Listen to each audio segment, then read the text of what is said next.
नमस्कार किसान भाइयों, सयाजी सीड्स की कहानी कीटरोग की सीरीज में आपका स्वागत है। आज के वीडियो का विषय है धनिया के 3 मुख्य रोग और उसका प्रबंधन। धनिया पूरे भारत में उगाई जाने वाली मसाला फसलों में सबसे महत्वपूर्ण है, लेकिन आज धनिया में लगने वाले रोगों से उपज में लगातार गिरावट देखने को मिल रही है, जिससे किसान धनिया की फसल से अच्छा मुनाफा नहीं ले पाता। तो आइए आज हम बात करते हैं धनिया को सबसे ज्यादा नुकसान पहुंचाने वाले सुकारा रोग, पर्ण झुलसा रोग और तना सूजन रोग एवं उसके प्रबंधन के बारे में। आइए सबसे पहले देखते हैं धनिया की फसल को सबसे ज्यादा नुकसान करने वाले सुकारा रोग के बारे में। शुरुआत में रोगग्रस्त तने के निचले हिस्से में भूरे रंग के घाव देखने को मिलते हैं। गंभीर रूप से संक्रमित पौधे का तना पूरा काला पड़ जाता है।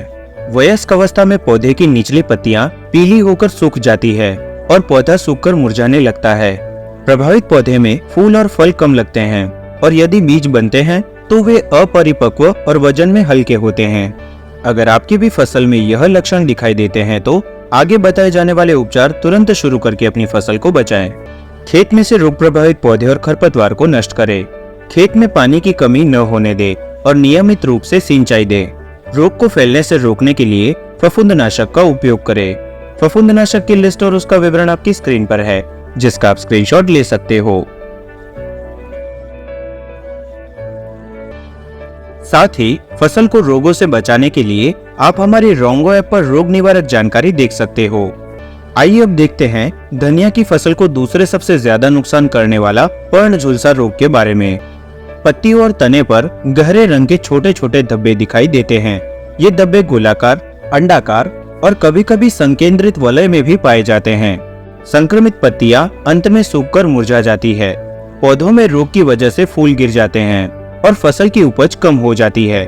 अगर आपकी भी फसल में यह लक्षण दिखाई देते हैं तो आगे बताए जाने वाले उपचार तुरंत शुरू करके अपनी फसल को बचाएं। खेत में से रोग प्रभावित पौधे और खरपतवार को नष्ट करें। खेत में पानी की कमी न होने दे और नियमित रूप से सिंचाई दे। रोग को फैलने से रोकने के लिए फफूंदनाशक का उपयोग करें। फफूंदनाशक की लिस्ट और उसका विवरण आपकी स्क्रीन पर है, जिसका आप स्क्रीनशॉट ले सकते हो।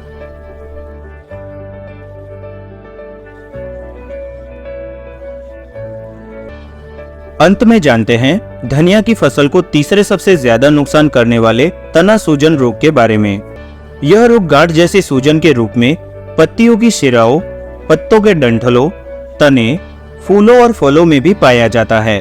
संक्रमित पत्तियों की शिरा पर चमकदार और नरम गांठ बनती है, जो बाद में कठोर होकर फट जाती है और वो भाग खुरदरा बन जाता है।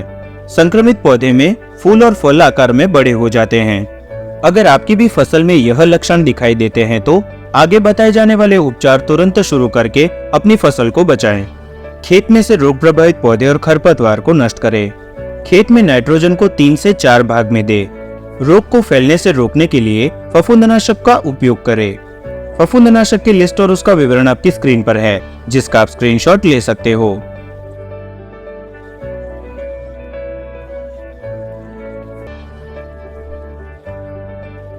फसल संबंधी जानकारी और कीटरोग सलाह के लिए सयाजी सीड्स के YouTube चैनल को सब्सक्राइब करना और प्ले स्टोर से रोंगो ऐप डाउनलोड करना ना भूलें।